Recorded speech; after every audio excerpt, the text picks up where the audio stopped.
So, this wonderful lady next to me is Chandni, and she's absolutely fearless. She's just taken another scalp, and she fronted up Sadiq Khan.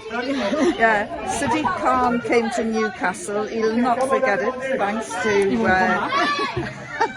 but she's just spotted somebody else who has done the Chandni challenge, and that was the candidate Chia Nawara, who's my rival, the one that I've got to beat. Anyway, you were just so fearless. You just went straight for it. Well, I just feel like in an environment where we're literally witnessing the most broadcast genocide this century, where over 45,000 Palestinians have been slaughtered, if you are still towing the party line, that is an indefensible party line. UN have released a report stating that is an independent report, as I'm sure you know, Yvonne. They've just released a report stating that Israel are committing the crime of extermination and gender persecution. They're talking about issuing arrest warrants for the Israeli war cabinet. You know, the ICC have already said that they must stop their genocidal actions in Gaza. And for a politician to not speak out about what is happening in Gaza, if they, in all good conscience, cannot talk out against the genocide, then how are they fit for public office? How?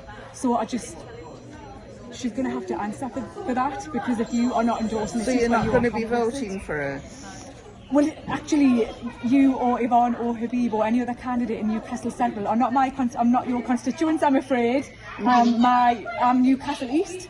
So right. I have, unfortunately, Mary Glindon and others. But I do have a Green candidate, yes. But I just think it's important now more than ever to put Palestinian voices at the forefront, hold democratically elected officials accountable, which is a tip I learned from you, Yvonne, after the Sadiq Khan saga, when I questioned him on his position for meeting up with Mark Regev after his first official engagement as Lord Mayor after Operation Protective Edge.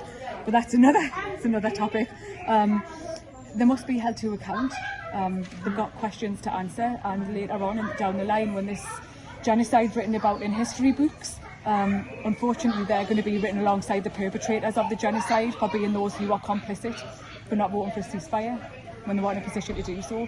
And I would question her again. her voice in the British Parliament. So maybe I'll stand later on down the line. Hello. So I'll be supporting you. All right, well, thank you. Okay then. Right, okay. Viva, viva Palestina! Free Palestine. Question. I was just wondering, how do you feel tonight? You didn't very well, because I've supported. You didn't vote for a ceasefire. I've supported the ceasefire for why many didn't you vote for one? Why did you abstain? I've supported the ceasefire for months, and okay. When did you support the ceasefire? 45,000 Palestinians have been slaughtered. How do you understand how things are going to be better? How are you going to change things for the better? A ceasefire, you are in a position to symbolically vote for a ceasefire, but all you care about is your career. I want to save lives, not to... I want to save lives, I want to be diplomatic not to be symbolic. But saying a ceasefire does no good for anyone, was that really the correct calling response? For a ceasefire, who lost 200 members of his family, for a ceasefire, was the right, ethical and best thing to do. Calling for a ceasefire without trying to negotiate an end to fighting. Will you call for sanctions? Will you call for sanctions on Israel? It's all on my... How can Israel be a viable mediator for peace? There's an arrest warrant issued for Netanyahu. The UN have stated in an independent report on Wednesday that they're committing extermination and gender persecution.